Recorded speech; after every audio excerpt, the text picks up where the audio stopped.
Today's episode of The Movie Jungle is brought to you by Sour Patch Kids. Buy them at the store. Meanwhile, back in the jungle.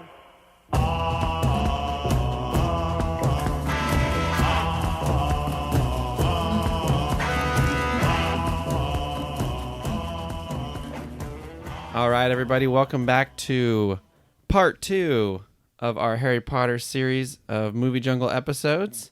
I'm Brian, and I'm here with Betty. What's up, Betty? Sup? Sup? I don't know. That's about as good of a greeting as you're going to get from me today. It's your best greeting. So it covers everything. it's your best greeting that you've got. Mm-hmm. Yeah, so welcome back to the show. It's a Movie Jungle Monday. We are recording on a Monday, so you'll be hearing it fresh. just a couple hours after we recorded it. Freshy fresh, you might say. You don't have to. Yeah, so welcome to the show. Make sure you follow us on Instagram and Twitter and help spread the word of the Movie Jungle. And the YouTube channel, which is going to contain the podcast. So if you prefer to listen to podcasts via YouTube, which there are those who do, that'll be available hopefully before the next episode. So yeah, I'm just going to call myself out and put the pressure on and say it'll be available before next episode. Get her done. Get her done. So, and then if I ever come up with any cool other fun little video ideas, I'll have a place to put them. So there you go. Yeah, Movie Jungle YouTube. Make sure you keep an eye out for that. I'll obviously share all the details on Twitter and Instagram once I've got them. So, and you can also send us an email at moviejunglepod@gmail.com, and I'll read it on the show and talk about it. So, again, get in early before there's an audience. It's, right now we've got tens of listeners. Ground level, if you will. Yeah, exactly. Tens of listeners right now. And this is this is the prime time to get those conversations going. Make the investment, people. It's worth it. Anyways, so we're going to start with a little bit of a news update in the movie world. Actually, I didn't even write this down, but I'm going to start with something different. Movie theaters, according to Regal's app, are going to open back up on July 10th in my area. In our area? July 10th. That seems too soon. That's so soon. That hasn't even... Well, what county? I don't know. You're focusing on the wrong details. Movie theaters are coming back. All right, we'll figure out the minutia later. But July 10th is what I'm seeing. I have no idea what movies are even going to be available. There's none. There's one called Unhinged, which doesn't look good at all. But if that's the only movie available on July 10th, I will go see it. You will go see a foreign film that doesn't even have subtitles. You would just sit in a theater with your movie or with your popcorn and your cherry Coke. A stretch, but I love the cinema. So you would just make up a plot all on your own and entertain yourself that way. That's possible. Yeah. Yeah, I might talk over them. And people will probably thank me. They would. I'm sure the rest of the crowd would enjoy it. Maybe if someone would join me, we could just improv the movie. Please don't pick me. Yeah. Well, you can just watch. You don't have to play. Okay. I'm a good audience. I'm not a good. Yeah.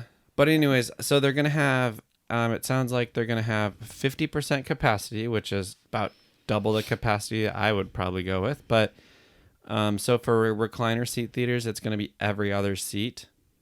There needs to be a gap, except for your party. Your party can sit next to one another, but then there has to be a seat between you. I mean, I kind of want that anyway. I don't want to sit next to anybody anyway. It's not that different. Well, and for a lot of the movies I see, they're a whole lot lower than 50% full anyways. That's true. But so, yeah, they got to spread you out in the cinema. They're going to wipe everything down, wear masks, and just, try to keep things clean. And you have to wear a mask in the lobby. It's required. I wonder how that's going to work. But I'm intrigued. Seems very simple. I'm intrigued. What do you wonder about? Just how they're going to keep it clean. I don't know. They say they're going to wipe down every seat between every showing. Are they going to do They've got a spray, a disinfectant spray that they say is quick drying. Is that like the aerosol stuff the planes have been using? I haven't used it, but I read about it. And I don't know. I think you stopped reading after theaters will open July 10th and you're like, I don't care, I'll figure it out. Well, but also all that other information I just gave you. I read that too. So anyways, movie theaters are coming back, and I'm so excited. I have a lot of friends that aren't excited, which blows my mind a little bit because it's here's this thing you weren't allowed to do for the last few months. And even if you're a casual moviegoer, how come you're not like, yes, let's go? Because not that many people actually care about the movie experience as much as you do. I know. Well, that's why I said even if you're a casual moviegoer. But they've been releasing them to my house where I don't have to put pants on. Ugh, boo. I'm still nervous that I'm not ever going to get a chance to watch Beverly Hills Cop 4 in a movie theater because the plan is to release it on Netflix.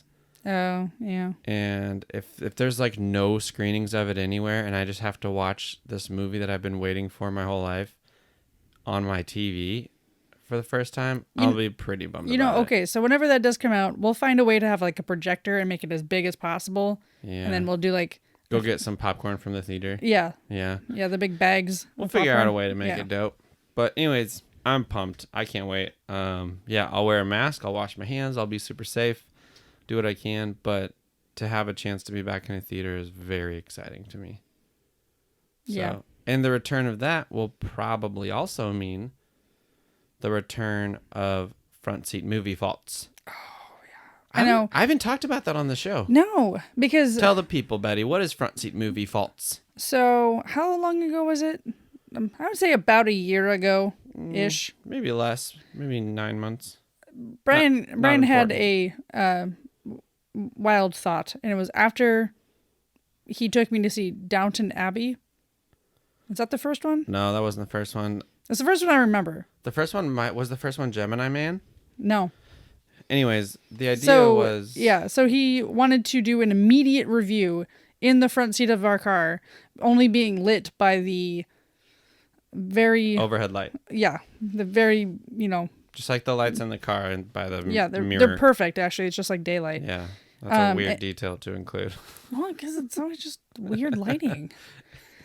But he wants to immediately go through...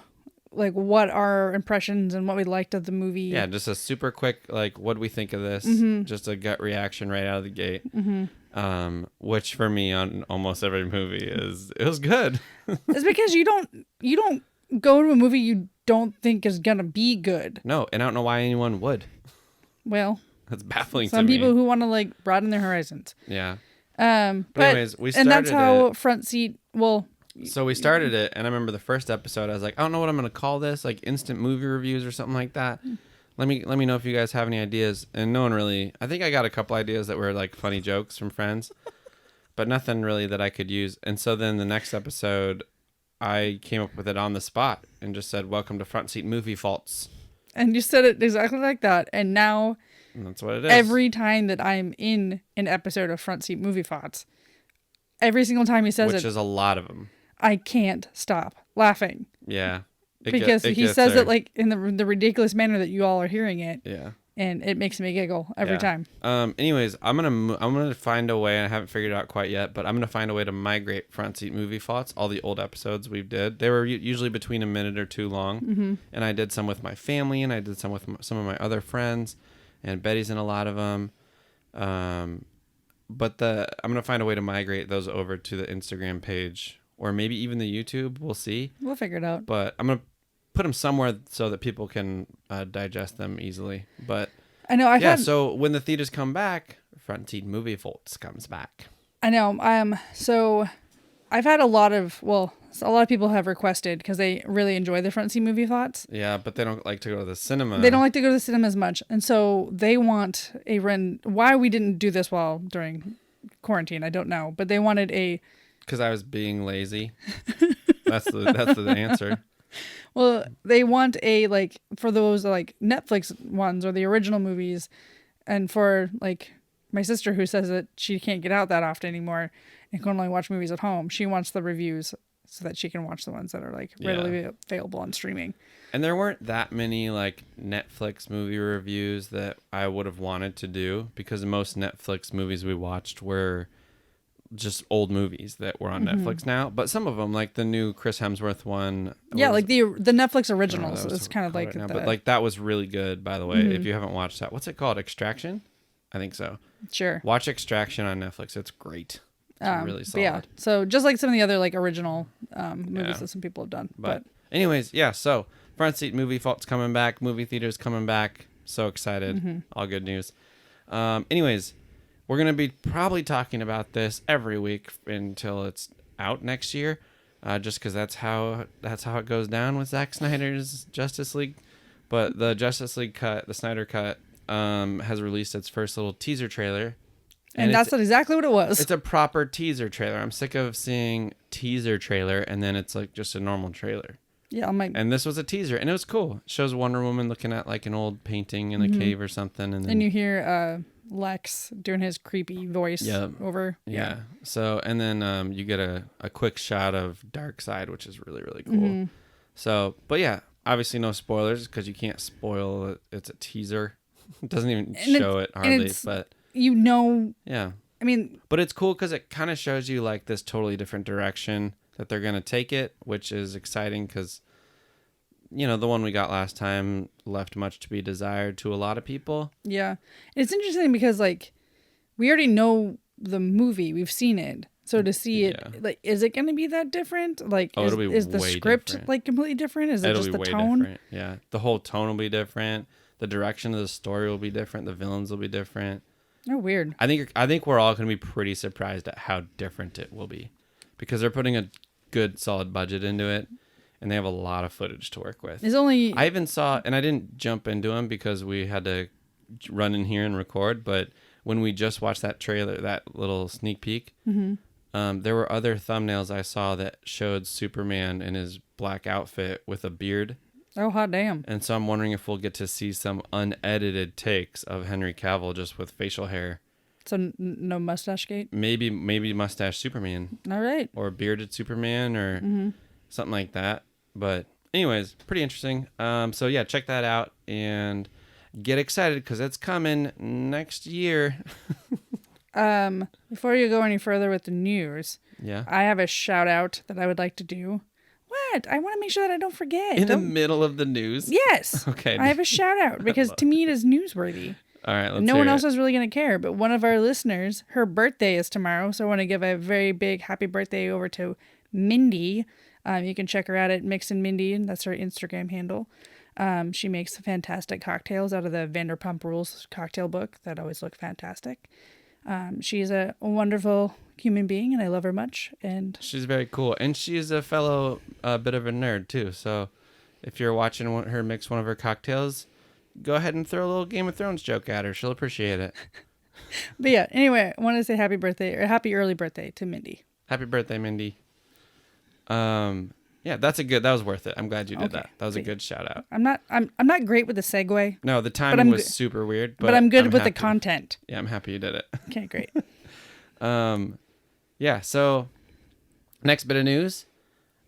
Marvel is apparently putting together an Alpha Flight movie.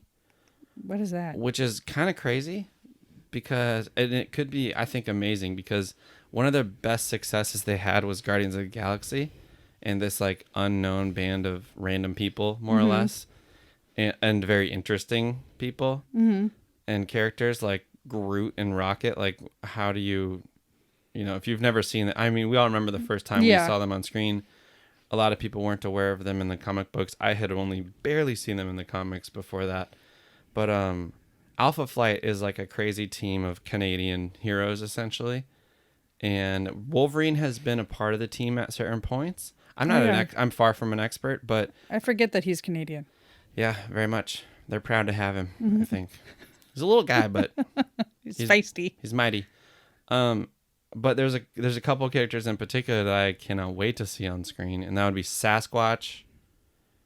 And like our mascot, Sasquatch? Like Sasquatch. Like straight up Sasquatch. Okay. Yeah, except I'm pretty sure that Sasquatch is more of like he talks and stuff normally. So it's like a big old human Sasquatch guy. Okay. Yeah, like I said, far from an expert. But yeah, so Sasquatch will be really cool to see. And then I think Guardian is going to be cool to see because I'm pretty sure Guardian is more or less Canadian Captain America. Oh, isn't that the one? No, I think that was the British one. There was a superhero that was actually named Brian. Yeah, there is a superhero named Brian. It wasn't the Canadian one. It was the. Is it Captain Britain or the Black Knight? I don't remember. I'm going to look it up. Say something interesting while I look this up. Well, I don't know much about any of that stuff to continue. Like I said, Oh, it can be about anything. Terrible with segues. Why do you put me on the spot? I'm done already. Okay, thank God. It's Captain Britain, Brian Braddock. Okay, that's what it was. So shouts out to my fellow Brian. I want a Captain Britain movie, and I want a Black Knight movie. You want a lot of movies. Yeah, I want all those amazing Marvel stuff. There's so many cool things they can still do. But yeah, so Alpha Flight movie potentially on the way. So just Canadian super team? Yeah. All right. I think it's very cool. And if they don't slide Deadpool in there at least to make a joke or two, that's a miss. They have to, right? They have to. You got to have Deadpool show just up. somewhere. Yeah, I mean, to not put Ryan Reynolds in a Canadian superhero movie? Exactly. That would be a huge swing and a miss. That'd be a mistake that I don't know that you could recover from as a studio. I think it could tank Disney if they. Anyways, so that's the news. Not a lot today on the news. I will bring up real quick a bit of sad news. Sad. Do you want to play a little sad? Do you have a little tiny violin with you? No. Okay. Do you just do a frown? Hey, you know I can't actually physically frown. Well, let's try. I can pout, but I can't frown. So, we lost a couple movie icons recently. Oh. The most recent of which was Joel Schumacher. He died at the age of 80. He is best known for directing, or not best known, but my generation knows him for directing the Batman movies, like my favorite ones with like Jim Carrey and Arnold Schwarzenegger and all that. But yeah, he's directed a bunch of other stuff I can't remember off the top of my head, but yeah, so Joel Schumacher, 80 years old. It's a good run. Yeah. It's a pretty good run. I think getting to that 80 anything, it's hard to be like, oh, they barely had a chance, you know? Yeah. But it's still sad. That's very sad. And then the other one, which it's been a little bit longer, but Ian Holm. Really? Ian Holm died, yeah. Sadly, he's Bilbo Baggins. Yeah. He's the priest in Fifth Element. I have not seen Fifth Element. He's had so many iconic roles, and to different like generations of people, he's a different thing. Like to the younger kids that know who he is, he's Bilbo Baggins. Yeah. To me, he's the Fifth Element priest. And then I forget what the role he had before that was really huge, but yeah, so a little bit of a bummer, but we're lucky to have all the great things they did. But anyways, yeah, so that's it for the news and the updates for the week. And now it's time to get into it. Get into the meat of it. Part 2. Part 2. Part 2.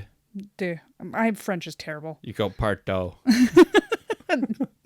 I don't know. I'm still learning. Yeah. Yeah, so. What is this section called? This one is the Goblet of Azkaban. Okay. Yeah, so welcome to part 2, Goblet of Azkaban. It's a little annoying that Goblet's first when it's after Azkaban, right? Yeah, whatever. It rolls off the tongue better. It's fine. Let's talk about Prisoner of Azkaban. Woo! Let's do it. The movie. Yeah, so we'll go through the same kind of things we talked about last time. Starting with some of the book changes. Now, I have not read these books in quite a long time. We probably should have done some homework. Yeah, we could have. Meh. It's a movie podcast. Yeah, so the book, I mean, I don't want to focus too much on the book differences, but we'll talk about it. But yeah, so things they left out, did the changes help or hurt? Do we have anything? Is there anything that comes to mind for Prisoner of Azkaban? I can't think of like major characters that they left out. Well, Peeves, but that was for the whole series. Yeah, we're not getting back into that. No. No, not any like kind of major characters. Before we started, you said that you looked up a bunch of stuff about the book differences. Yeah, of book 4. Oh, you just looked up You told book me 4. my homework was book 4. No, or movie 4. It was fun facts. It was fun facts. Well, I took movie 4 as a like all encompassing like homework assignment. You have to go remake, recast, and reshoot movie 4 right now. That's your homework. Apparently I chose the larger ones because I was like still scrolling through a whole bunch of stuff and like even rewatching clips. That's okay. I mean, from memory, the third book's not a very long book. it was a pretty good adaptation still. Like it's the first 3 books, there's minimal changes. Like once we get to 4, the changes start to become many, and some of them are pretty dang stupid. But the 3rd book, I think nothing jumps out at me. If you're there's nothing overt. Yeah, if you're a better Harry Potter fan than me and you remember something, please send me a message on something. Let us know. Send us an email. We're always down for a corrections corner. Yeah, I'd love to read some of your guys' thoughts on the difference between the book and the movie. Like I could Google it, but it's more fun to hear it from you guys. So if something jumps out at you that you want to bring up, let me know and we'll read it on the next episode. Yeah, or if you send me an owl and it gets here soon enough, I can read it on this episode later. So I'm sitting by a window. Yeah, it's fine. Yeah. Anyway, so I guess for this movie, we don't have a lot for that. What about the casting of this movie? So we get a couple of new characters. Remus Lupin comes in, played by Matthew Thewlis. Is it Matthew? David Thewlis. Yeah, David Thewlis plays Professor Lupin. And then Gary Oldman steps in as Sirius Black. I think they're both phenomenal, and I love them both. The only little weird bit, and it doesn't show up, it doesn't get weird till later, and it's not that weird, but it just seems like Nymphadora Tonks and Professor Lupin are pretty dang far apart in age. Yeah, after we rewatched 4, and I'm kind of looking, I'm like, he's older than I remember. Yeah. And same, I think that's my issue with I don't know who they have as Sirius. I think he just looks too old. You think Gary Oldman looks too old? Yeah, I think he's just doesn't fit. Like, I mean, he's got a bit of an age-looking face or whatever, but I love him as Sirius. I think it's amazing casting because he is able to just like look like a whack job and like make you terrified of him. Remember the first time you saw the movie and it was like, oh, this guy is horrible. Yeah. And then he turns on a dime and turns on the heart and like makes you believe him and fight for him so quick. And it's just like, yeah, like him as the prisoner of Azkaban is fine. I think just, and it's unfortunate like going forward that I just don't really. Well, sadly, he doesn't get to be in that many more movies. Yeah, but I like it. I think it's really good casting. Is there anyone else that shows up? Oh, you know, Wormtail. Oh yeah, Wormtail. I don't know the actor's name, but really good performance. I mean, he's described as like a snivelly little jerk, rat. And I mean, like he looks like a rat like guy, and so the makeup department and the casting department did a really good job with him. I think it's a really good performance for a really terrible character. Yeah, like not a well written character, but just a bad book. I did find a fun fact that I just stumbled upon in this one that I guess it goes over the entire series though. Yeah. Do you know that Alan Rickman was actually wearing contacts the entire time? I heard that somewhere. Yeah. I didn't realize that, and now I'm like, oh yeah. Yeah. And I guess Daniel Radcliffe did too. He didn't. I thought he did. I thought his eyes had to look. They tried in the first movie, but because they were bothering him, they couldn't do it. Oh, they just bailed. So because Harry Potter has green eyes, not blue. Oh, okay. So they were gonna have him wear contacts. Interesting. But I think because of his like blinking issue, they just were uncomfortable. They just probably couldn't get a take of him as like a little 10-year-old actor or whatever, not like blinking like crazy. Yeah, I mean, like I can't. He probably got sick of trying to make that work. I'm sure they were like massively uncomfortable. Yeah. But I mean, that might be a hyperbole. They're probably regular contacts. Contacts are annoying as hell, even for me. I don't mind them. Yeah, so I think for casting, that's about it, except for I want to bring up one person. And I want to look up his name because I've never done it before. Okay, so I looked it up. And the other person that I wanted to mention is a character named Bem. I believe the character's name is Bem, but you wouldn't know that unless you looked it up. He's the kid that always gives like horrible news. Oh, the one who's just like about like the grim. He's just like.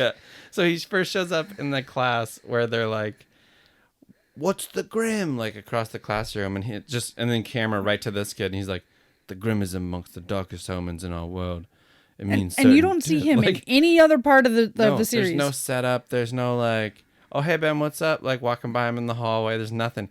And then it happens again, like one or maybe two more times. It was, I think, when there's a minimum of 2 scenes of him just It's delivering dark news. It's on the staircase with after the fat lady gets like mauled or whatever it is. Yeah. He's on the staircase and he's like, he says something about like where they've been seen or that something was in the castle. It's just like this depressing. Yeah. Yeah, there's that scene where he's like, black could be anywhere. It's like trying to catch ghost or smoke. It's like trying to catch smoke with your bare hands or something. Like, who's this just this ultimate Debbie Downer? He's just like, it's like that. What's that SNL sketch? The person that always like, oh, what is it? Debbie Downer? It's something like that. Sense. Yeah, something like that. But yeah, it's so like funny. I wonder if the kid had a fun time doing that and like looks back and on like that and his is like, face is so like just dour. Well, not even dour. He has like no expression on his face. It's just Yeah. like this is the situation, and Yeah, it's just like pure doom. Mm-hmm. Yeah, the doom. I'm gonna call him Doom Kid. I will never be happy again. Yeah, he is. It's among the darkest omens in our world. Oh, sorry, I forgot to introduce myself. My name is Bam. Like, what is this? That's so weird. And I only kind of picked up that like it's a character you never see again until like this recent watching where I'm like, wait, where did that kid come from? For real.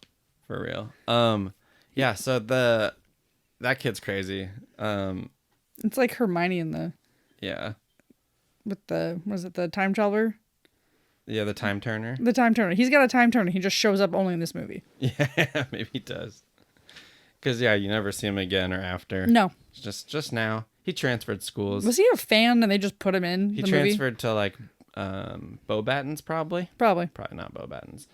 That wouldn't make a lot of sense. What was your favorite magical stuff in this one?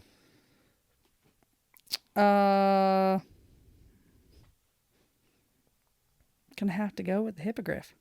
Yeah, that's a very good answer. But maybe just because the flight of the hippogriff. Not the Nimbus 2001. No, I want to ride a hippogriff. I don't want to ride a broom. Yeah, the hippogriff's dope. Buckbeak is awesome. What about Buckbeak's on-camera poop? Is that your favorite? Does that count as magic?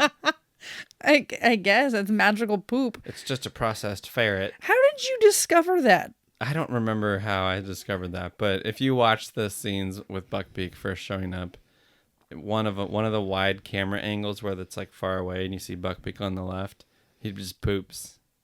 I mean, they obviously were filming a horse or something and it pooped on set. Yeah. Well, no, I mean, but it's like clearly not real. It's like Is it not? Digital poop. Why would they put in poop? Realism. It just adds to it's like subtle ambiance. I just thought they were like, they had like a horse and then they like CGI'd the you horse. might be right. And just it happened to be there and whatever animal they had, they just happened to poop and they didn't edit it out. You might be right. I may have guessed wrong on that. But yeah, you can go to the scene, the wide shot. I watched that Buckbeak's movie on the left. so many times and I never picked up on that until you're like, watch for the magical poop. I'm Bird's like, got to what? do what a bird's got to do, you know?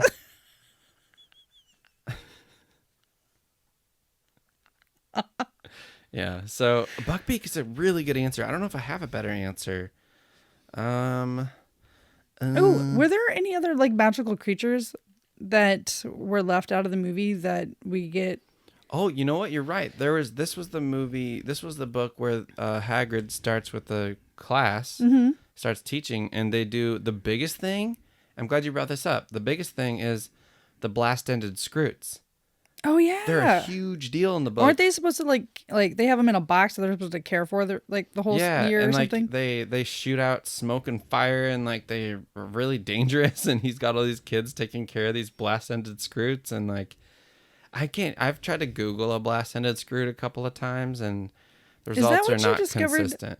Is that what you discovered in like it's in the corner of Hagrid's hut that looks all sluggish looking? I don't know. It's not. I would not describe that thing as sluggish looking. It was like spiky and like crab like. It looked like a slug with multiple tentacles.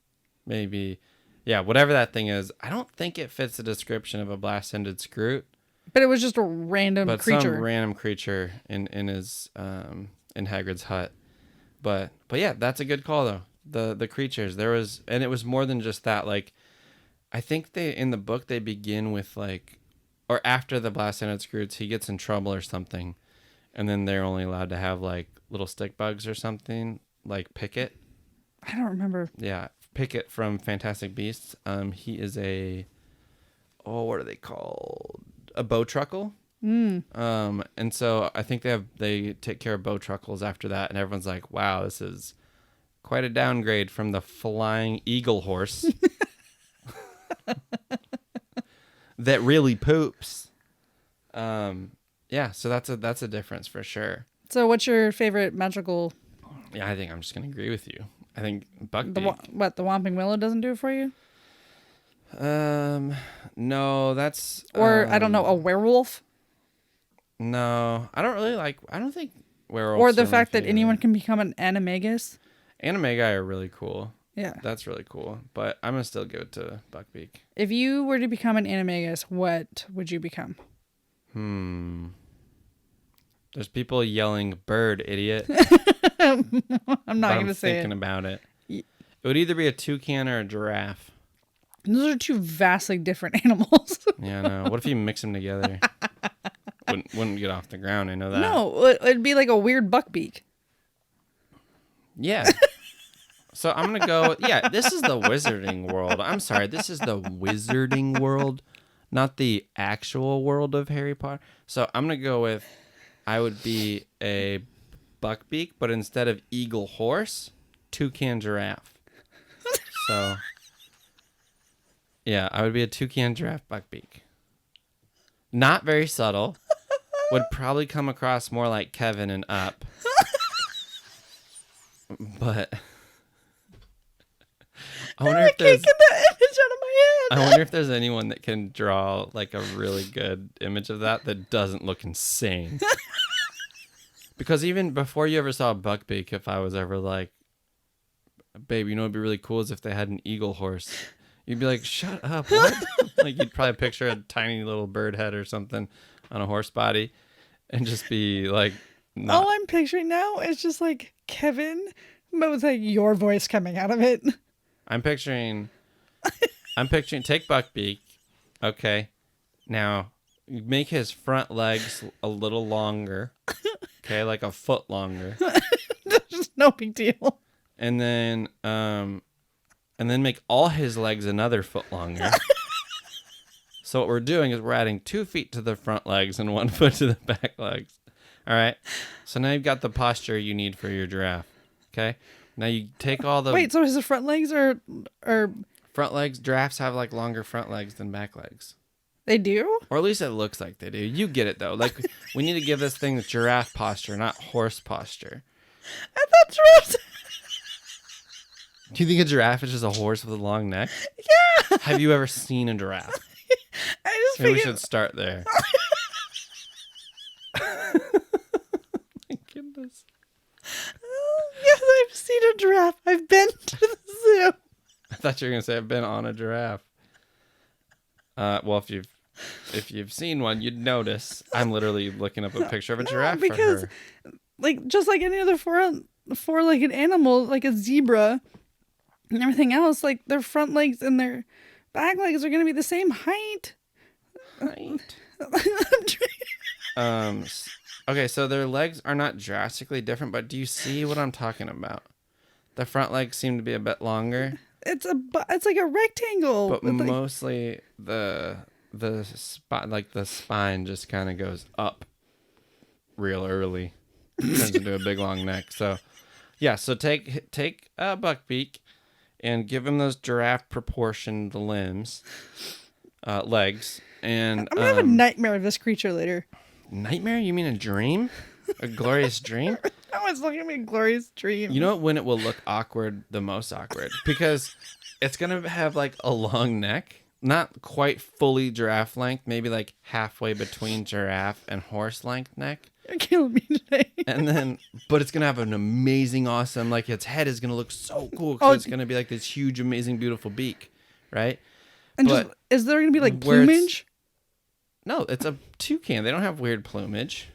They have feathers? Yeah, but they're pretty sleek. Like they have really colorful, amazing beaks, and then it's just normal. I'm just staring at the toucan behind you. Yeah. Which one? That's the point. There's no toucans behind me. There's literally no toucans behind me. That's a toucan. This is not a toucan. What is it then? That's a macaw. Oh, I'm sorry. That's a total guess. I just wanted to say macaw. I got the wrong jungle parrot. Above you, there's a bunch of toucans that I can see. Well, I can't see them. But also, I just know what they look like because I love toucans. But the moment it'll look most awkward, though, because it's going to be cool. It'll be black mostly. That'll look kind of neat. Why would it be black? Toucans are black. My goodness. They're black and white. Toucans? Yeah. What about Toucan Sam? Holy moly. We need to have an animal podcast just to educate you. We'll get you a picture of a toucan real quick. Toucan Sam is a cartoon character to sell cereal to children. There's a regular standard toucan. Oh. Pretty black. I always thought they had like fun colored feathers. There are like toucan type birds that do, but just your standard toucan, not the case. What am I thinking of that has all the rainbow feathers and stuff? There's a little bit of color on that one. Oh, maybe. So yeah, but mostly black. But anyways, what I've been trying to say. Apparently. It's going to look the goofiest when it's flying. Because buckbeak looks kind of cool when it's flying. Because its legs aren't that long. And it like tucks them up a bit. But those like dangling giraffe legs.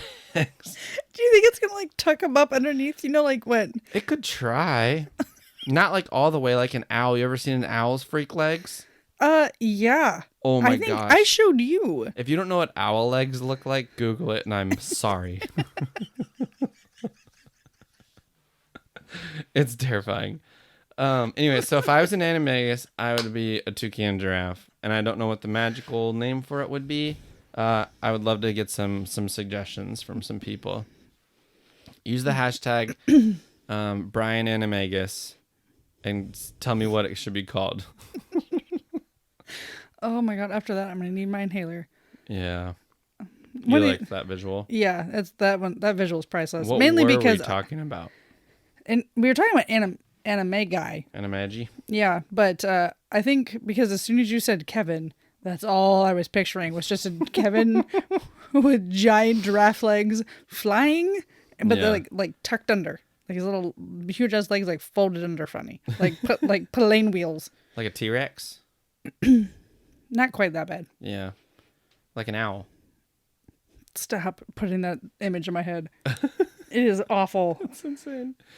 Yeah, so my favorite magical item is buckbeak, but only because there's not a toucan giraffe. Okay. So as long as we're clear. Well, you have to like. Yeah. I might Photoshop that later. That sounds pretty fun. Oh, please make that. Anyways, let's see what else we got on the docket here. Favorite magical items. Yeah, you got that. We could go to... Let's score this sucker. Oh, we didn't pick a system, though. What do you mean? A rating system. I'm about to. Oh, yeah. fine. Yeah, calm down. You just didn't inform me of it prior. No, how many buckbeak poops out of 7? I'm sorry.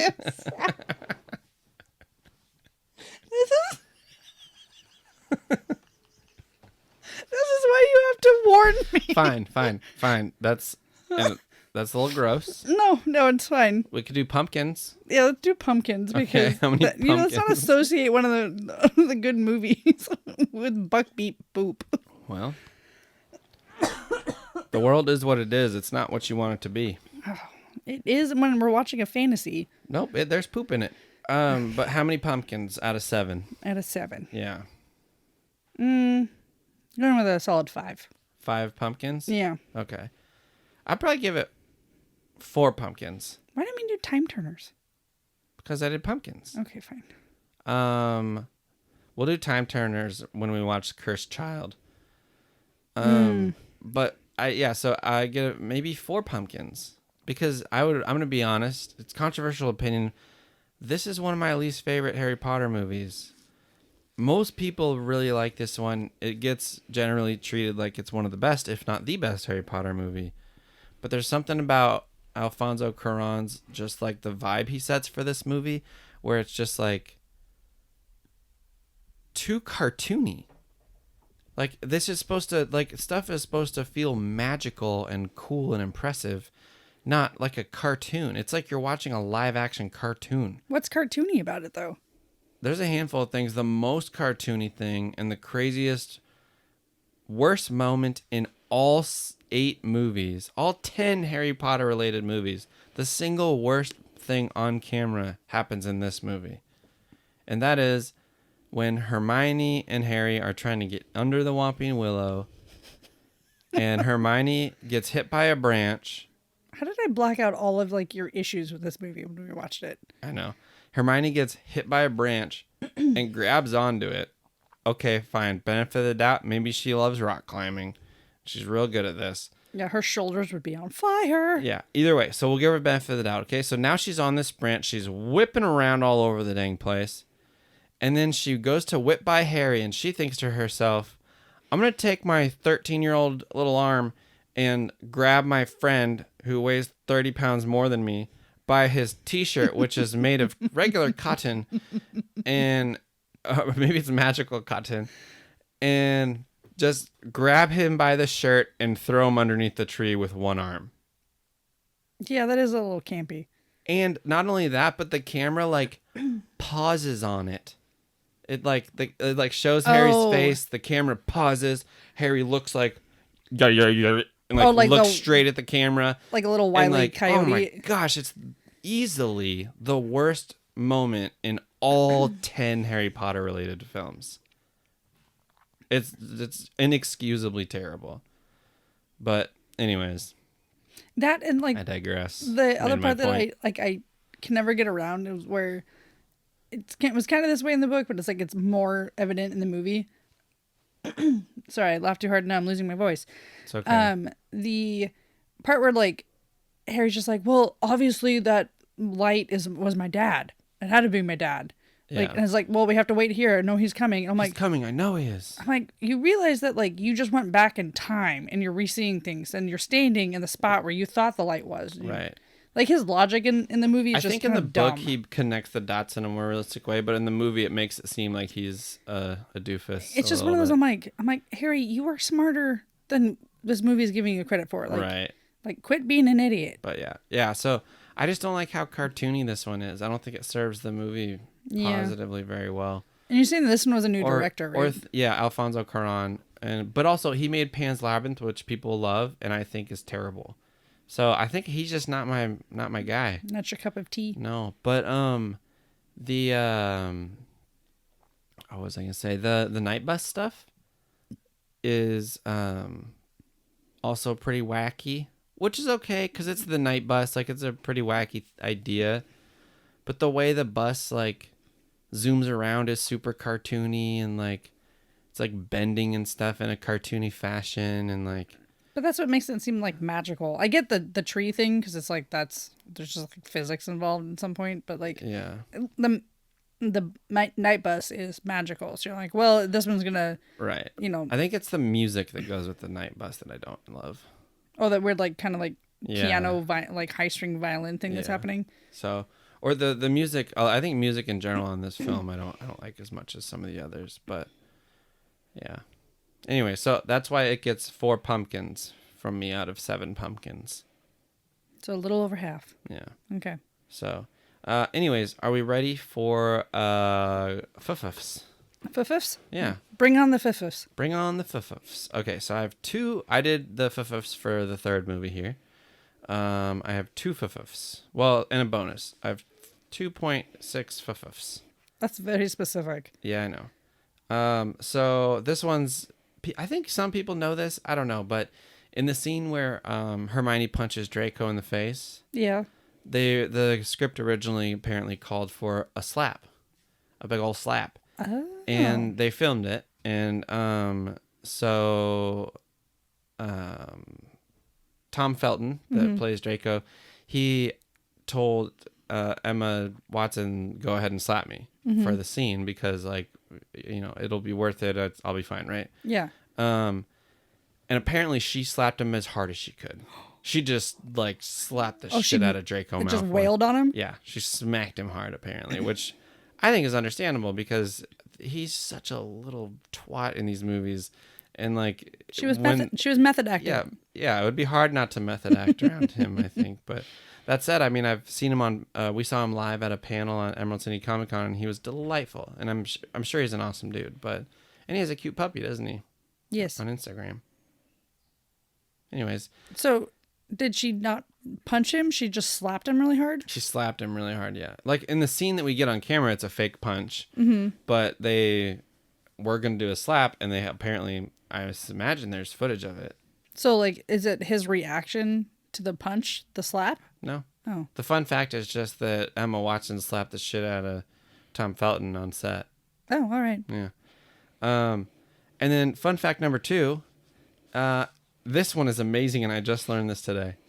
Alfonso Cuarón had the idea that when the Dementors approached the Hogwarts Express, that the rain would turn into ice, right? Mm-hmm. And unfortunately, his accent confused some of the special effects artists, and they thought he said eyes. Because he probably said something somewhat like, turn the rain to ice.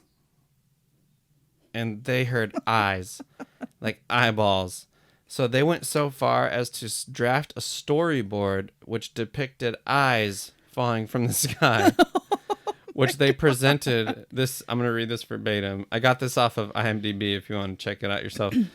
They presented to a stunned Cuarón, who instantly corrected their mistake. So someone brought him this thinking like, I don't know why you asked for this, but here you go, buddy. Like, I don't know where this is going. The rain turned to eyes. I guess that is creepy, and those Dementors are pretty creepy. So, okay. Isn't that funny? Can you imagine like the look on his face when he gets this and be like, I know. What is this garbage? Like, This? like, okay, give me my real storyboard. Yeah, that's so funny. But yeah, I love that one.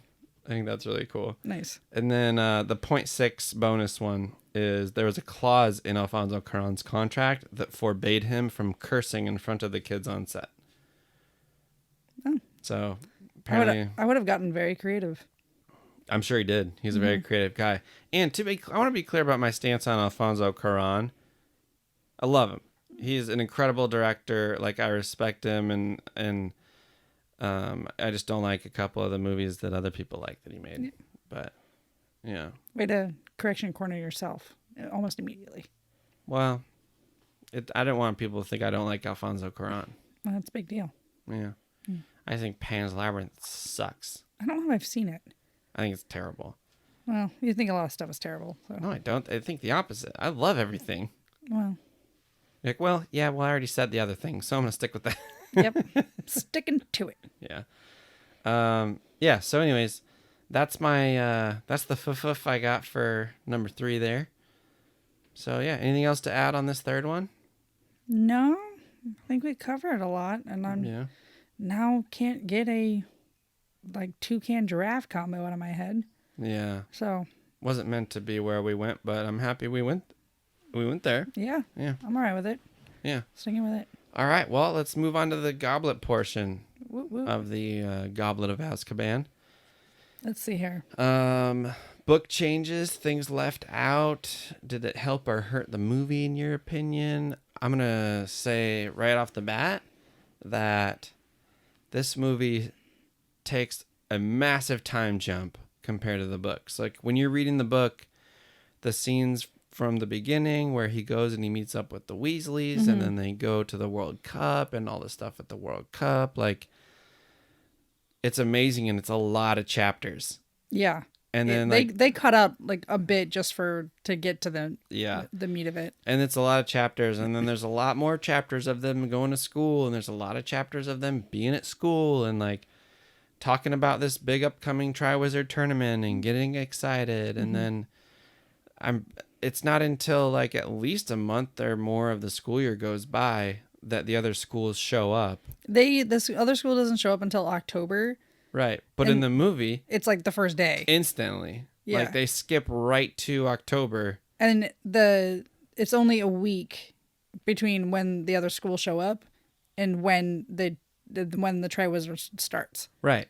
So, yeah. So I don't like the way they adjusted that timeline. I don't. Maybe there are reasons why it's necessary, but it doesn't seem to have helped in my opinion. Oh, okay. Like, I guess some of the stuff I said they had to cut for time. Yeah. Because these movies are pretty long or whatever.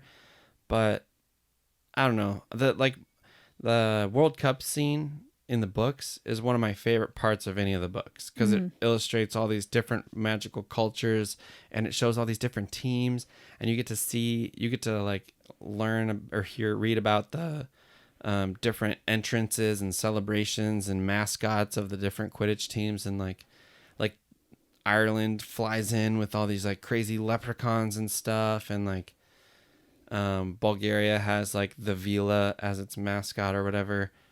Is it, or no, the Vila are the French mascot. Yeah. Right. But like Bulgaria has a giant dragon, I think, as a mascot. I think in the yeah. book. But yeah, the Vila are in it, and you kind of learn what Vila are to begin with. The Vila thing was kind of I don't know why they left it out. Yeah. I mean, I don't know if Fleur Delacour part Vila or straight up Vila? No, it's because her grandmother was a Vila. Okay. And I guess it's a fun fact, but whatever. Not really an FF, but bonus it's just a fact. Yeah, it's just a fact. Okay. In her wand is actually her grandmother's hair. Yeah. It's part of her like actual wand. That's another Yeah. And that's the reason why everyone has like this taking to her, and why the girls don't have any, like, aren't as affected by her, because she has this charming presence to everything, and so that's why Ron is just like this. Yeah, they're kind smitten. of, I don't know. Is so confused as to like why he would go up to her and like ask, and he's just like, she talked to me. Yeah, the effect that she has on the dudes is exactly. pretty heavy, and they don't explain why at all. They just expect you to believe that she's 400 times prettier than every other girl in the movie. I don't know what we're meant to think if you hadn't read the book. Yeah, well, and that's the other thing with like the Beauxbaton or Beauxbaton. Yeah. It's not an all-girl school. Right, and then the book, that's when they enter, that's not just girls. Yeah. Yeah. So. Yeah, that was interesting. I mean, that part, I don't think that hurts the movie at all. It's just the only thing is that you're like, oh, there's an all-girl school and an all-boys school that isn't Hogwarts. And you're like, okay, whatever, that's fine. Yeah. I will say I love the way they enter though. Oh yeah. Like the ship coming up through the Black Lake and the giant carriage, the flying carriage. Yeah, those are pretty epic. Very, very cool. I was so pumped reading about those in the book, and I think the movie did a really good job of translating. So those. if Hogwarts was to travel, like it was like a representative of Hogwarts supposed to travel somewhere, where would they take? Would they take like Hagrid's motorbike? Like what are they using? I'm so glad you asked. Oh God. I picked up my phone. She's like, "Oh no, I'm gonna be on the spot again." You're not gonna be on the spot. This is one of my all-time most upvoted Reddit posts, which is not impressive. There's like 100 upvotes or something on it, but I thought about this a long time ago, and I made a post on the Harry Potter Reddit about it. And if I can find it, I'll read about it. But I think that it would be some sort of like variation on the Hogwarts Express. The flying train? Yeah.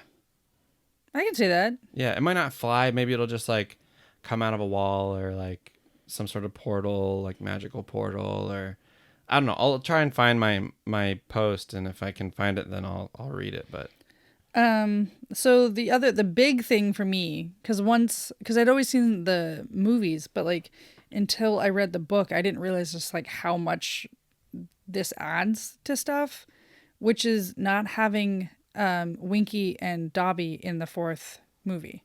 Yeah. Like you don't have any house elves, and like all the mistreatment of house elves, and like it. Barty Crouch's suspicions of Harry Potter are random and weird, and like he just runs after him like, "You called it the scene of the crime." Yeah. It's you, boy. Like what? Based on what? Because in the books, it's like pretty incriminating. Yeah. At first, right? And then you learn that it's like he's trying to cover up his own tracks or whatever. Because apparently, like the only way to do it is like you. Only a wizard can do it, because they forget that like house elves actually can do magic, and they're actually more powerful sometimes than wizards. And so the fact that like Winky did it because whatever Barty told her to, or however that goes. Yeah.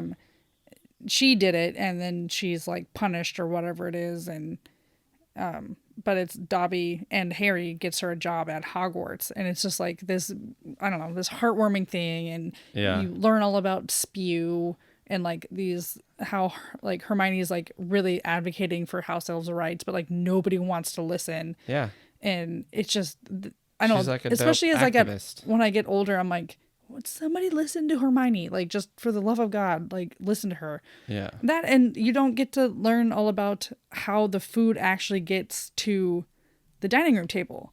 No. It You don't- just seems like It's Dumbledore just another- just wills it. Yeah, it's just another magical But thing. all he's doing is moving it from the dining or from the kitchens into the dining hall. So you don't learn until like Or- the seventh movies that like when they're doing their never-ending camping trip, that it's not you can't just magic food. Like they have to find a different way to do it. Right. So that, it's just a little nugget that probably would have been nice to have for the movie fandom. That house elves are actually creating all the food, and that you have to go downstairs and tickle the pear to go into the kitchens. Right. Yeah. So For sure. That stuff would have been really cool to have in it. apparently, But this was the first movie where they had to take a huge book yeah. and pare it down to a movie that was the same length as the other movies. So apparently they did have house elves in the movie. I don't know if it was supposed to be like Winky or Dobby or just whatever. Oh, is this your fufa? Well, I guess it is a fifth. So I'll It's all right. pause. Just keep rolling. It's just So it's just because we're driving. yeah.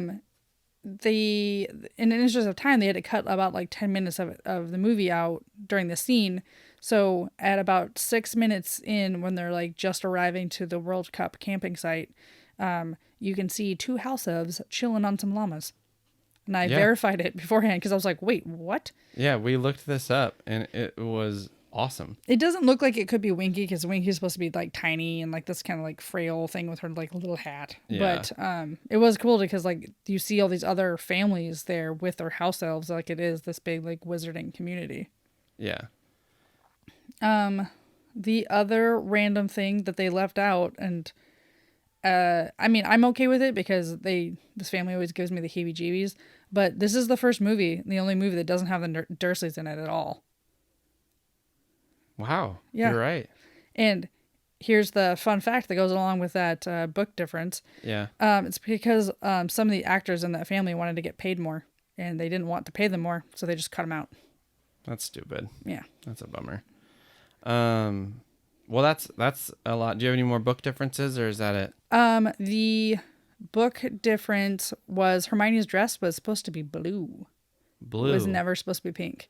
And the reason they changed it to pink was because they contrast all the blue in the room Yeah. better. Yeah. exactly. Yeah. And apparently it just Emma Watson looked better in pink. Yeah, that's a change that I can get behind. Yeah.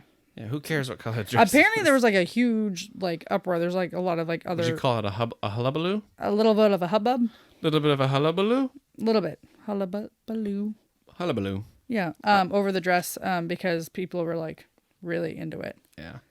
But I don't know. Cool. Yeah. So yeah, I mean, I would have loved to have seen the Quidditch World Cup stuff get some more love.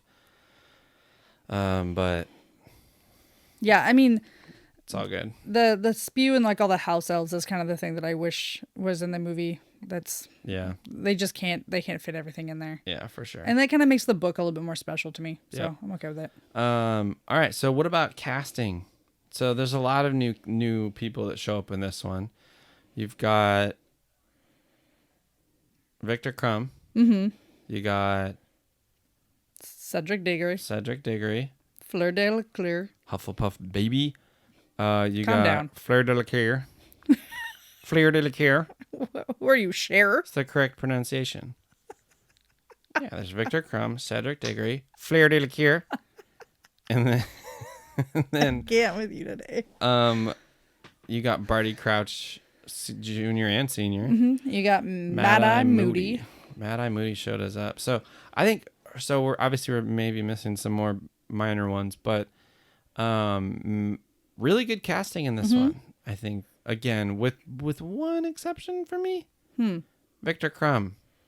I think that guy did a good job of having kind of the like mysterious part of Crumb down. Like he seemed like this mysterious like Because in the books, he's like, they're like, how is he even in school still? He's one of the best Quidditch players in the world. Isn't he supposed to be like a jock meathead kind of thing? No, in the book, he's like wiry, I think. He's got like long black hair, like not quite Snape, but I think longer maybe than Snape. I was just picturing him as more like a thick jock. Well, no, that's the movies did that to you. Oh, well, maybe. But yeah, so like he just didn't fit the look at all of the books, but the guy did a fine job, and like there's not that much to that character. That's the whole point of the character. He has like 20 words the entire time. Yeah. There's not much you can work with it. But so I think the casting of those was, I think Barty Crouch Sr. was good because the guy was like really paranoid and weird and like he was just creepy and on edge, and yeah. Barty Crouch Jr., who shows up later as David Tennant. Oh yeah. AKA the 10th Doctor, AKA the best Doctor. I haven't watched any Doctor Who. Maybe like Doctor Who 30 minutes. Doctor Who's fantastic. Anyway, so yeah, those are good. Fleur Delacour was cast pretty well as well. She did a good job. What about the other Declare? Little Delacour? Why do I even do this to myself? I don't know her little sister's name. Gabrielle. Oh, Gabrielle. Yeah. Um, You saved her even though it wasn't yours to save. Yeah. You saved her. And you helped. A bit. Anyways, yeah, Gabrielle, excellent casting. Some of the best I've ever seen in a movie. Just barely in it. Yeah. Matt Moody, awesome. Super good casting there, really good performance. I just thought that like you're going right to it. Yeah. Yeah. So he seems to have some sort of relationship with Harry moving forward, and then in the other movies, despite never having met him, as far as we know. I don't know. I'm like, when weird. did they get like this budding relationship of like? Maybe we're thinking too much of it though, because like when we do see him pop up, and we can talk about it more in the next episode. Yeah. But when we do see him pop up, it's not like they're, hey, old friend, So. But he just like maybe we're I don't know. inferring there's Maybe. more to the relationship than there is. But I always forget, like anytime I watch the fourth one, I'm like, that guy's lying to him the entire time, and you know what's crazy? Well, he's one of the best teachers. Yeah, there's moments where he's actually teaching and helping, and like he's got his weird like sadistic way of doing it, but yeah, for sure. But he actually teaches them like some bit rude, some good information. He takes in this movie, he takes Neville under his wing and like teaches them and like gets him into herbology than he ever would be. So. He does call him a witless wonder, though, so let's not give him too much credit. Well, I mean, he's moody for a reason. Really think that Neville, the witless wonder? Jesus. It's rude. He's a student. Can't say that. He's also nice. He's very nice. He's brave. He sticks up to his friends. Yeah, he's going to cut Nagini's head off someday. Be nice to him.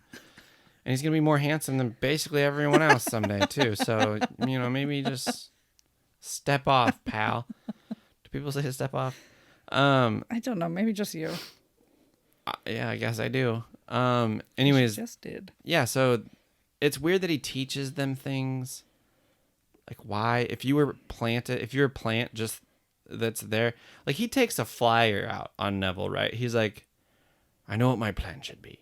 I'll give this book to that boy. He'll get into herbology, and then when moody teenagers do moody teenager stuff, they'll be hiding from their friends down by the lake, and he'll tell them about gillyweed. Yeah, that'll work. What? I also love just rip an article about gillyweed out of a book and leave it in one of his school books or something. Like why do you have to like convince Neville and then get Neville to like just drop the information off like in the nick of time? So lucky that worked. Well, that and like, do you remember when he turns Malfoy into a ferret? Yeah, and he's just like playing with him, and I'm like, I love that part. And part of me's like, is it because McGonagall rose up and she's like, is that a student? And he's like, technically it's a ferret. So good. But like, do you think he's like doing that because he doesn't like the Malfoys? Because like Lucius was like went back. And he hates Lucius. Okay. They talk about it at some point.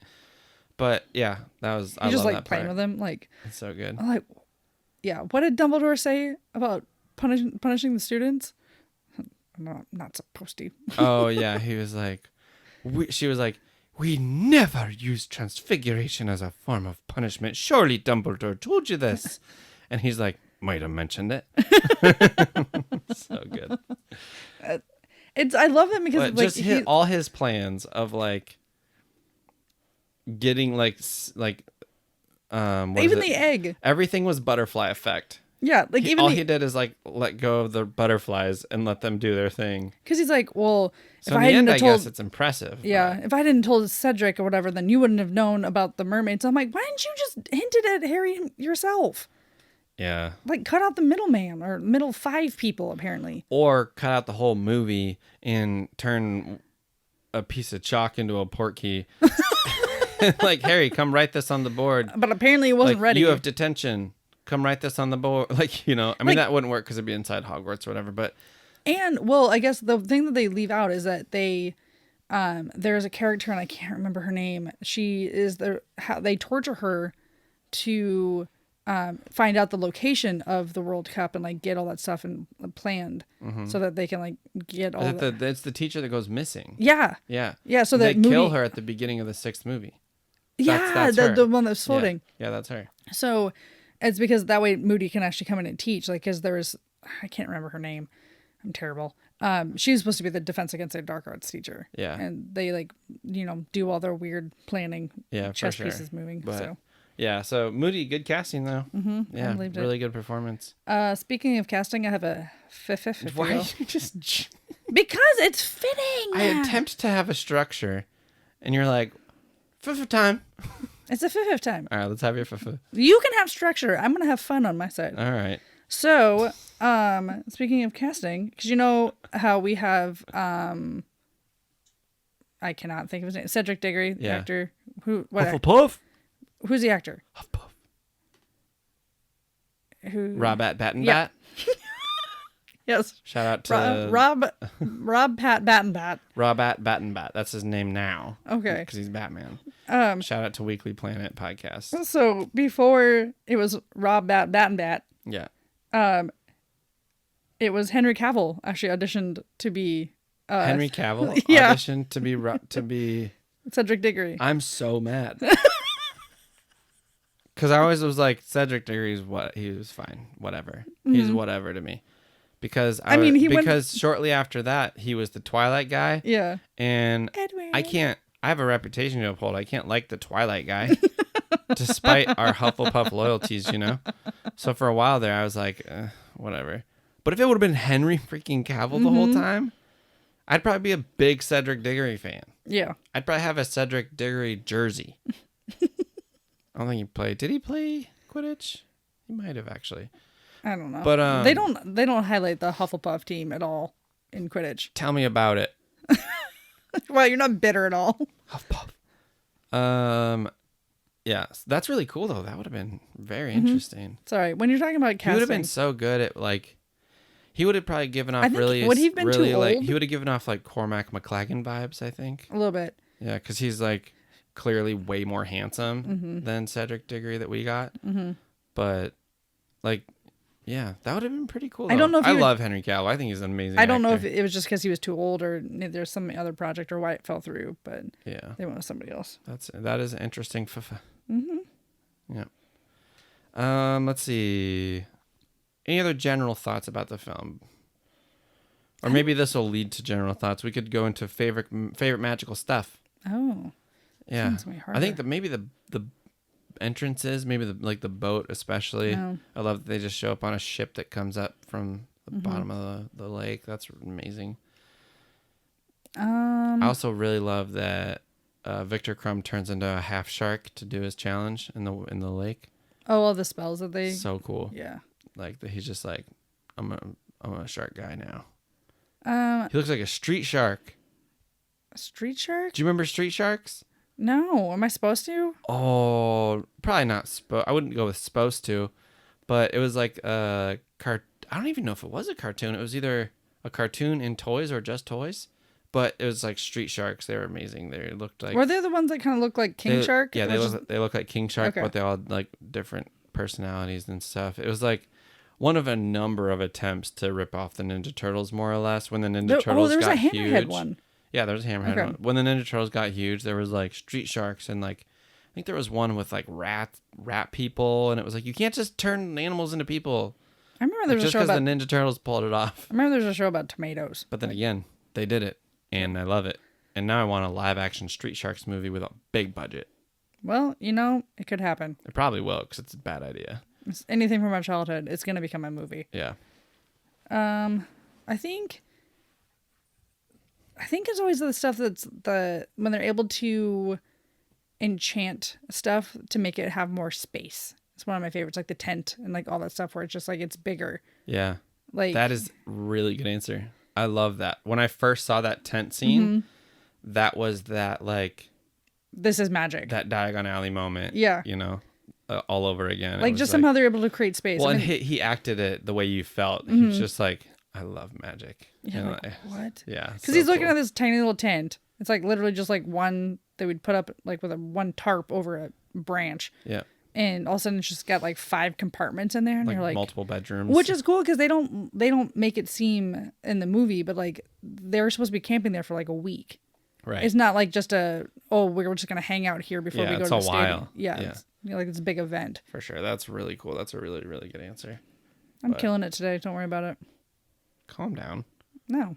You're still riding off that high from suggesting good songs last night? Yes.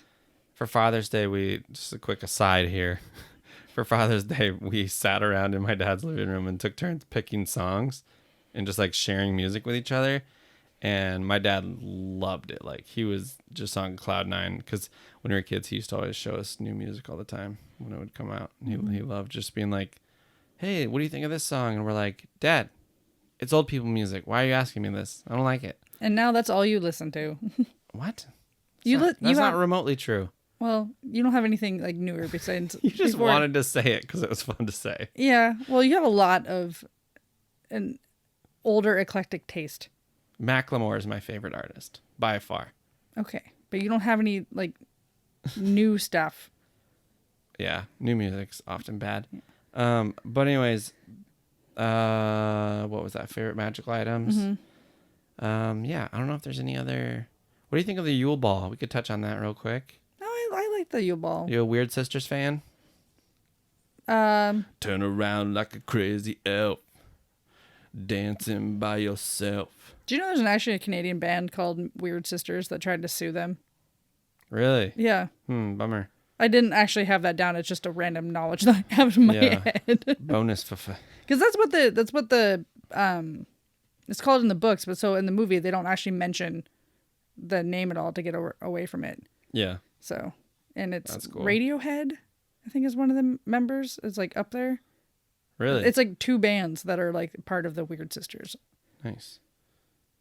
Again, I not stuff that I had planned. It's just in my head. Yeah, but I thought the Yule Ball was okay. That was fine. Oh, you know what? I didn't talk about like my biggest complaint of this movie. There's always the complaint of the movie. Yeah. Well, you know, I always have complaints about stuff that I love because like you care about it, right? Well, And, it's also like, when you've watched it like, umpteen times. well, and when it has books to compare it to. Yeah. But anyways, I remember being a kid. I remember being a teenager. I remember my friends being dramatic and stuff. I just can't picture under any circumstances someone getting as mad at Harry as Ron does in this movie. Oh, yeah, that is your big beef. It's so silly. All like Harry's like, dude, I have no idea how that happened. And he's like, yeah, fuck you. Like, what is that? Like, it's so stupid. Well, I think it's just because like He Ron literally lays next to him and he's like, Ron, I didn't ask for this. And Ron just rolls over and goes, piss off. Well, because Ron's a little That's bit the of an emotional meanest one. 2 words you can say with a British accent. Like, he's so mean. He's so mad. And it's in the books. Like, obviously they didn't make that up for the movie, but he's like, it's just, yeah, to a level that I can't buy it. So Like, what are they? They're 14. I can understand feeling overshadowed by Harry and They're like 15 in this being movie. sick of that. Another 14. They're 14 in this movie. So I can understand like being sick of being overshadowed and just being Harry Potter's best friend and all that. But I just all of a sudden you don't believe Harry. you just don't trust him. After all the crap you After got. everything you've been through. Yeah. Like, you're just like, oh, yeah, he'll probably lie to me. He's probably lying about this. He's a selfish prick. Yeah. No, I just don't. It's silly. I thought it was silly in the book. So it's the book's fault, not the movie's fault. Yeah. Because it was acted okay or whatever. But, yeah, it's a lot for me. He's so mad. It's not that big of... Calm down, Ron. Grumpy Ron is like probably one of my least favorite things, but... He turns it around, though. Yeah, eventually, after he's done playing telephone or making Hermione play telephone. Yeah.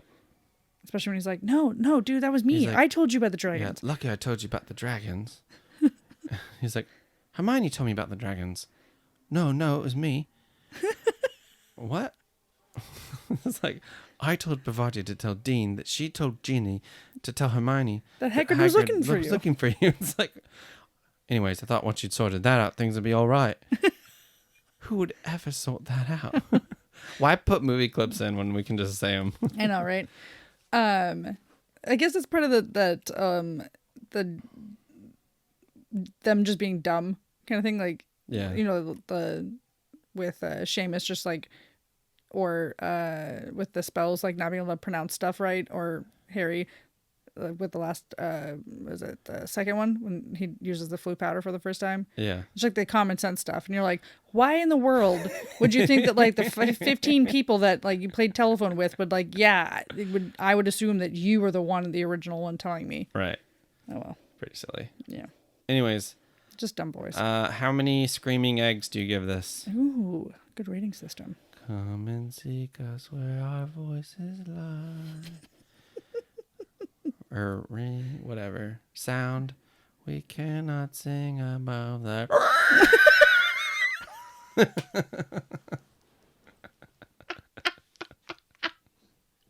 You have to stop doing it. She's like lightly asthmatic, so it's a little dangerous sometimes when I get her going too much. It doesn't. Anyways, how many screaming eggs do you give it? Ooh, I'm gonna go 6. I love this 6. movie a lot. Yeah, out of 7 screaming eggs. Yeah, I think it's just there's so much like I'm right there with you. I'm going 6 screaming there's eggs. just so like it's just so much I going don't on. remember how many chocolate frogs I gave the first one. I don't Hopefully it was like 6.5 or 7. I don't 'Cause I remember. really love the first movie. But yeah, this one is right up there. I think You can't compare chocolate frogs to screaming eggs. That's true. But I'm gonna go 6 screaming eggs with you on this one. Do you want to try it? Try what? Singing? Yeah, imitating the mermaids. No, I'm not gonna even try. Like when I barely have a pick voice 'em right up. now. If I try to do that wail, I'm gonna have a coughing fit, and so then the audience is really gonna hate me, and then I'm gonna have no voice. Yeah, we don't need either of those things. I'm already like too far away from my inhaler as it is. All it's gonna take is one more laughing fit, and I'm gonna be done. Nice. All right. Well, I have more fifths. you have more fifths? I told you I do my job seriously, or I take my job seriously here. Okay. Let's have them. I'm pumped. So this is the only movie, and maybe the only book, I can't remember, that Hermione doesn't do any spells. Hermione does no spells. Mm-hmm. Are you quite certain? I guess you looked that up and it's a fifth, so I'm sure it's real. In the movie, she doesn't do any spells, but I know that she probably does in the book because, that's the other change from why I forgot about this when we were talking about Animagus. Rita Skeeter being an Animagus isn't talked about in the movie. You're right. And like in the book, I remember thinking like, wait, did I miss the scene where Hermione catches her in a jar? Mm-hmm. And you're like, no, that's not in this movie. Mm-hmm. And I was like, oh, you're right. It's only in the book. Mm-hmm. Yeah. So I don't know if she... Yeah, it's just in the movie. She doesn't cast any spells. Yeah. Because obviously she's in school. She's going to cast spells in the book. Yep. And the other one I have is, I don't know as of if this has ever been outdone, but this one was the fastest selling DVD to date. Like, of all the Harry Potter ones? Or I don't know. Of all movies of ever? all time. It's in the Guinness Book of World Records. Oh, wow. Yeah. So I don't know if it's been like outdone now. Like maybe like whenever Endgame comes out or came out or whatever it is. But like this one was the fastest selling DVD. That's cool. So. Yeah. And those are my fifths. Those are good fifths. Thank you. Yeah. Cool. And you always were giving me crap for taking too long doing my homework. I give good homework. You'd give great homework. Well worded. Yeah, so there it is. That's part 2. Of the Goblet of Azkaban. Yeah, Harry Potter and the Goblet of Azkaban. Yeah. Do you wish it would have been called Harry Potter and the Triwizard Tournament, or do you like Goblet of Fire better? I like Goblet of Fire better because, like, I mean, it sounds fine, and it's you almost could call it the Triwizard Cup, but then it would kind of give away that something special about the cup itself. So I like the Goblet of Fire because Harry kind of gets thrown to the fire Right. in this movie. Yeah. Yeah, I like Goblet of Fire because also Triwizard Tournament, when you're reading the book, if it was called Harry Potter and the Triwizard Tournament, you'd be reading it and being like, I wonder what this mysterious big event is. Betcha it's the Triwizard Tournament. Yeah. So, I don't know. Yeah, Goblet of Fire is a great title, I think. Okay. Yeah, so next time we'll talk about 5 and 6. Mm-hmm. Looking forward to that. What are we calling that one? The Half-Blood Phoenix, I think. Yeah. Yeah, Harry Potter and the Half-Blood Phoenix. Because otherwise it'd be the Order of the Prince. The Orner. Order of the Prince. The Ornery Prince. Oh, jeez. Will you knock it off? Yeah, the Order of the Prince. Yeah, I like Half-Blood Phoenix better. Yeah. Anyways, now I'm going to do Read the Things You Wrote segment. I don't have any new reviews, so you guys dropped the ball, but I don't love you any less. Thank you for listening, and it's okay if you don't leave a review. Do we have any Instagram comments? Do we have anything? I would love it if you would leave a review. And then I'll read them on the show or send an email to moviejunglepod@gmail.com. But what I'm going to do instead is, Betty guessed it, I'm going to read a couple Instagram comments that I thought were really cool. The first one here comes from Mitch, and it's about the post-apocalyptic episode I did with Mike. Oh, nice. And we talk about everything being like gray and beige and green and why color disappears from the world in every post-apocalyptic movie. Oh, yeah. Why And is Mitch says, theory on why all post-apocalyptic clothes are tan. Almost all raw textiles are, quote, grayish, between gray and beige, before they're processed, bleached, or dyed. So no one's got time for manufacturing dyes in survival mode. Yeah, because and it makes perfect sense. I told him, I responded, I was like, yep, that's correct. Well, that makes sense because the reason why royalty, all the fun colors and stuff like that was made for royalty is because it took so long and it was so labor intensive to get like the blues and the purples and the greens all on that stuff. So like peasant clothing was all tan. So yeah, that's a good theory. Problem solved. I didn't even think of that. And then also if it's a post-apocalyptic, who's making the textiles? Well, yeah, but it's still part of that, though. Me and Mike were wondering, I think, and I don't remember if we said this in the episode, but I would wonder, did the color all fade completely from everything? like if they're wearing old clothes that were left over. But they're all sun bleached. What Mitch says, though, is like anything new that's manufactured, like you would just use the raw material color, and it happens to be between gray and beige or grayish. So thank you, Mitch, for that comment. You are correct. It's a fun fact. And then one more comment I'm going to read here. This comment is from Mitch. He's very active on the page. Yeah. He just dropped a couple recently, and I liked them both a lot, so I'm going to read them both. This one said, this is in regards to our... Do you know what this is? Have you seen this? No. This is in regards to our Pirates of the Caribbean episode. Oh, you mean I sang the Game of Thrones song and I didn't mean to? Yeah. This is about that episode, and... It's the part where we talked about alternate casting choices, and we brought up the fact that Michael Keaton was an option at one point. Oh, yeah, that's so weird. I don't remember what we said about it. Neither do I. Hopefully I said he would have been good, because that's how I feel. Oh. But here's what he said about it. Okay, while Depp is a great Sparrow, I'd just like to point out Michael Keaton's performance as Beetlejuice as evidence that he could have delivered a great character for his own version of Sparrow.